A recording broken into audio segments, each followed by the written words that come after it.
Alright, let's just get right to it. Kitana's Highborn variation is super underrated. I'm about to show you guys things you should be doing and things you should be looking out for. For example, this move right here, what's really cool about it is that you can do this. Hold up. Oh god. Land that.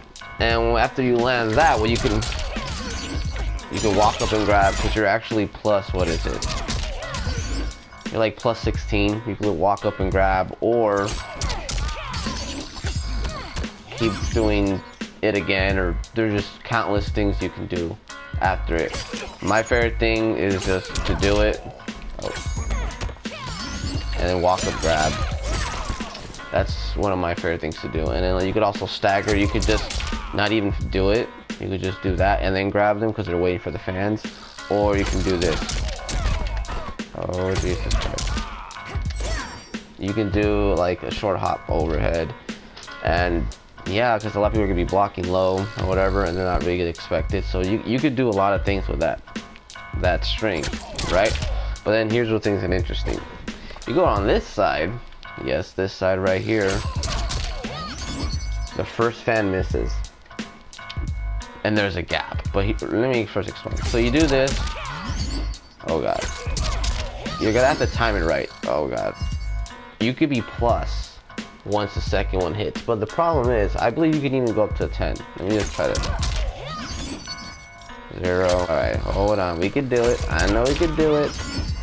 7. There you go. Okay, so 7. So you could be plus, I think, up to 10. But the problem is that there's like a huge gap that you could get punished for. You could easily get punished. Not only that, they're highs. So that's another thing to take into consideration. So that's why it's important to, when you do this string right here, to like always mix it up. Sometimes not even finish it, walk up, grab, or let's see if I don't mess it up. Do a short hop, or you could even do this. Oh god. To be safe. So you're gonna have to kind of want to, you know, mix with it. Another string you can do for the fans is this. That will always land. Same thing on this side. First one's gonna miss, but you will be plus. Like right here, look.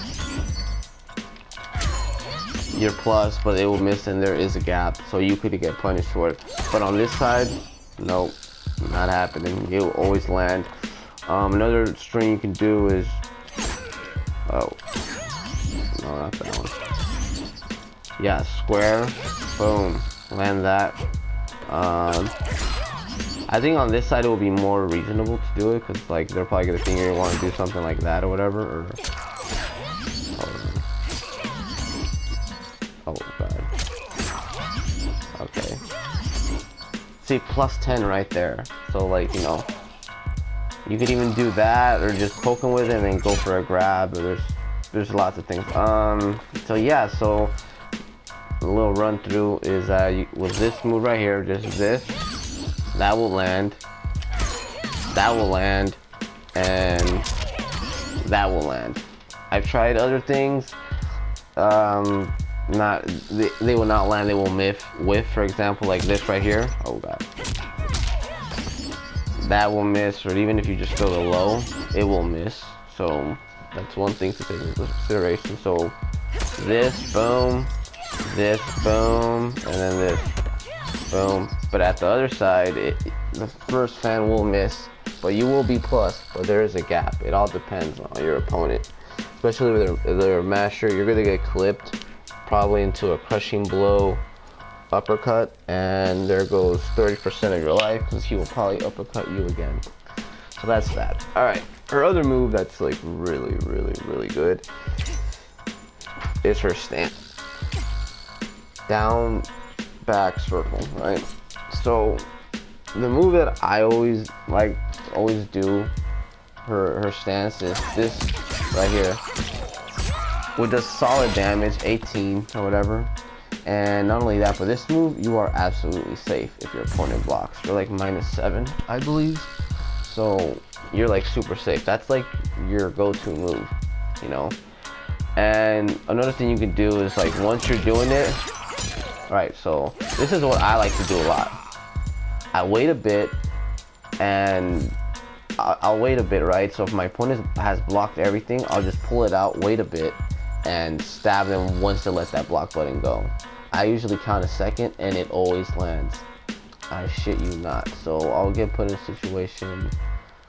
Okay, so let's...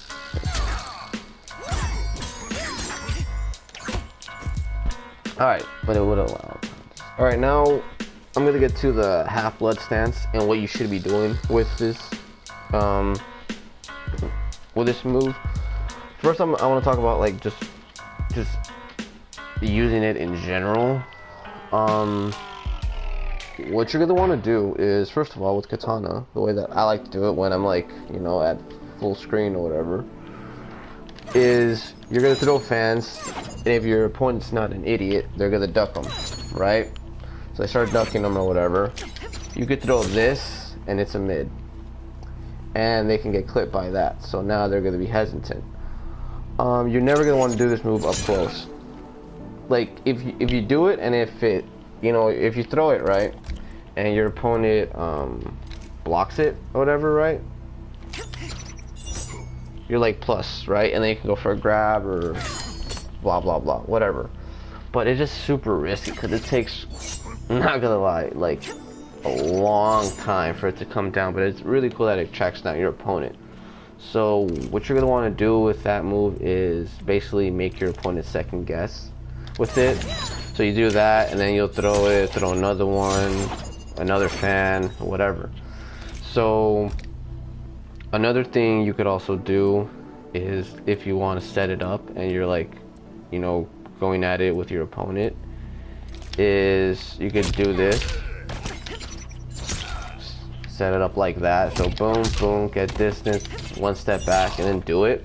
Or even after, oh god, even after a grab, what should we call it? Let's put them standing. Even like after a grab, boom, there's distance, and then you could set it up like that. So that would be like my way of setting it up, especially this way. That's cool. Boom, set it up after a grab. Those are the main ways I actually set that up. So you're gonna want to get distance between your opponent. Basically, you're gonna want to make your opponent work towards you. You know, when like that's like an option you should absolutely have and have a mindset of, is make your opponent work towards you. You know. So another really cool thing is that if your opponent is smart and he's like ducking everything, right? So boom, you're throwing fans. You could do a teleport and you could enhance it, and it just becomes a mind game of its own, right? Right. So if you land it, boom. I like to do that if I land it, and just go for a poke after, and then you could, like, for example, and then just, you know, do whatever the heck it is you want from there. You know, just doing pressure, because after the poke you're at 15. This move will, like, I tested it, so if you land the poke, there's nothing your opponent can do, basically. Like, if their fastest move will be their poke. There's nothing they can do after that, after this poke lands. So it will whiff depending on where you hit them from, but it doesn't hurt to do a little step forward and then whatever, do it. So yeah, so why the freaking what is it? That's also the teleport, why it's so good is because, right, so my opponent blocks it, right? Why it's so good is that you can enhance it and basically get a gel out of free card, and it's like kind of becomes a mind game of, okay, he's gonna enhance it, no I don't, and then I can just go from there, just take a step back or whatever. So it's like, oh, he's gonna enhance it, no, or whatever. Or if you know your opponent blocks it, just enhance it immediately and it will miss, and then you're back there. Yeah, the recovery is shit, but it's way better than, you know, hitting them and not doing anything about it. Because there's been times where I did it, I missed, and I enhanced it, and my fan completely missed, and my opponent completely whiffed, and I was able to get out of there and win the game. So it's kind of like a ghetto gel out of free card, but you know, it is what it is. Sometimes even if you do it, you know, it will whiff if your opponent's blocking. Like, look at that. Oh. Okay, let's try it again. So yeah, if your opponent just ducking or whatever, it's just it's hard, but it's better than just doing it and then being minus 19. So that is a food for thought, what you can do with it. So at the end of the day, you gotta use that stance as an advantage. Fans, and just be completely mixing it up. Your bars, Kitana's not a combo heavy character. She's deadly in the corner, which I'm going to get to. But what you're gonna want to be using your bars for is enhancing the fan, creating distance, being annoying, your teleport, enhance that. You're not gonna want to do things like this because it's just not worth it, you know? I can get the same amount of damage by doing this, you know? So you're gonna want to be stagger heavy. So sometimes just do that and do a grab, or you're gonna wait for the stance, boom, grab them, you know? It's just, you know, basically it's just, they're not 50-50s, but they're ghetto mix-ups in a way. So that's the way I would advise to use the stance. Make your opponent work towards you. It's not that Kitana's shit up close. Absolutely not. You can do a lot of crazy things. Boom, that you could do. And they're expecting it to go for a grab, 24% right there. Yeah, there's a lot you could do with Kitana. Get a crushing blow, get a crushing blow punish or whatever. Yeah, there's a lot you can do with Kitana. But at the end of the day, you're gonna want to make your opponent work towards you. Oh, there's even this thing. I forgot all about that. You can do into a stance. You can just finish it, not even finish it, and walk and grab. There's a lot of things you can do with Kitana. Her damage output is not about that. It's about controlling the freaking game. It's about making your opponent work towards you and using your bars for small things, really. In this variation, for example, you can do that and keep it going. Grab, boom, boom, boom, or oh, and then keep going in from there. You're gonna use your bars for little things. Her wake ups are not that great, in my opinion. Kind of short on distance, but it's the little things with Kitana, and it adds up. All of these, they're gonna add up. Believe me, all this, it's gonna add up. Speaking of adding up, Kitana in the corner is one deadly son of a bitch. So, boom, boom. 20%, and I'll go for a grab right after.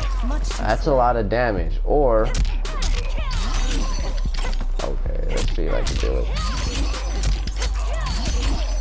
30% right there. Or, okay, so you can also do this, and then combo after that. So, Kitana in the corner, she's one sick motherfucker, honestly. Boom, boom, grab. There's a lot of things you can do with Kitana. That's my go-to move in the corner. So when I have jump in, and then just grab and do things like that. So at the end of the day, do little things with this. It's okay to enhance these, whatever. Teleport, use this, staggers, and put your opponent in the corner, and then do some of the coolest corner combos there is. So,